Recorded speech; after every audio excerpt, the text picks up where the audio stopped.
Winter comes to the old town, the way sleep comes to the very tired, slowly, and then all at once.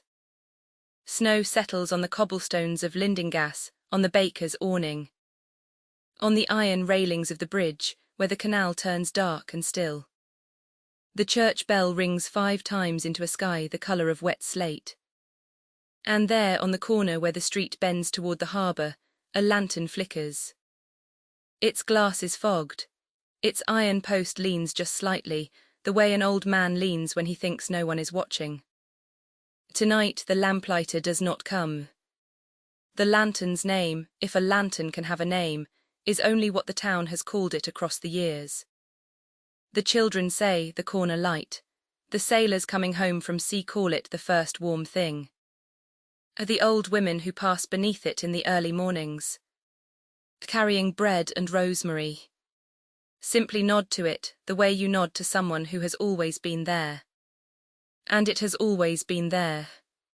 41 years through fog and festival, through the roses of summer and the black ice of January. It remembers the night the mayor's daughter was born, and the whole street smelled of champagne. It remembers the silence after the flood, when it was the only light left burning on the eastern bank. But now its flame is thin, the oil runs low and no one refills it. Across the square new gas lamps stand tall and bright, their light clean and modern and utterly without memory. The lantern has heard the town council's decision. Tomorrow it will be taken down. On this last night the snow falls harder. The town pulls its shutters closed, the canal freezes at its edges. And the lantern, guttering in the wind, does something it has never done, it looks down. Not at the cobblestones it has illuminated for decades, but at a child. A girl no older than 7, sitting on the stone step directly beneath its post. She wears a coat too large for her and boots that do not match. She holds no package, no doll, no letter. She holds her own hands, the way people do when there is no one else to hold them.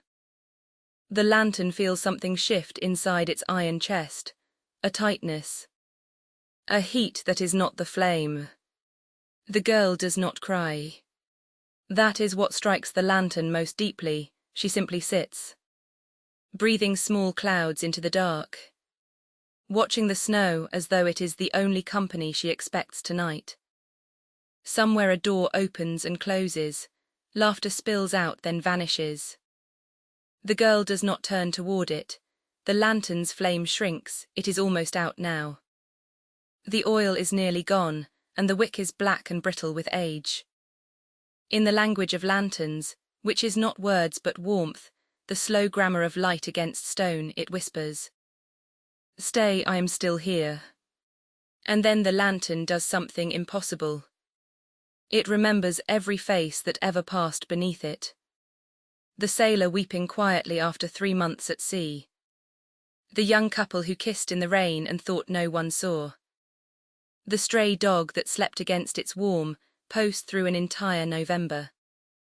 All of them carried some invisible winter inside them, and all of them paused, just for a moment, in its circle of gold. The lantern understands now, it was never lighting the street. It was lighting the pause, the moment when someone feels seen, even by something as small and wordless as a glow. Its flame trembles, and a single bead of warm oil rolls down the glass like a tear. The girl looks up. The lantern, with the very last of what it holds, burns. Not brightly, not the way the new gas lamps burn, steady and proud. It burns the way a heart burns when it knows this is the final time and chooses, freely, to give everything. The light turns gold, then amber, then something closer to the colour of honey held up to the sun. It spills across the girl's face, her mismatched boots, her small folded hands.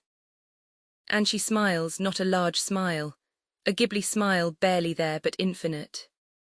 The kind of smile that says, "Someone knows I am here." The flame holds for 1 breath more, then it softens, then it goes still. In the morning, the lamplighter comes with his wrench to take the old post down. But he stops it. Around the lantern's base, the snow has melted in a perfect circle. And in that circle, a single crocus has pushed through the frozen cobblestones, purple impossible. Alive. He touches the glass, it is still warm. He leaves the lantern where it stands. Some lights, even after they go out, keep burning in the places we cannot see, in the memory of a child who was cold, who looked up and who was found. Even the smallest fading light can bring comfort where darkness feels endless.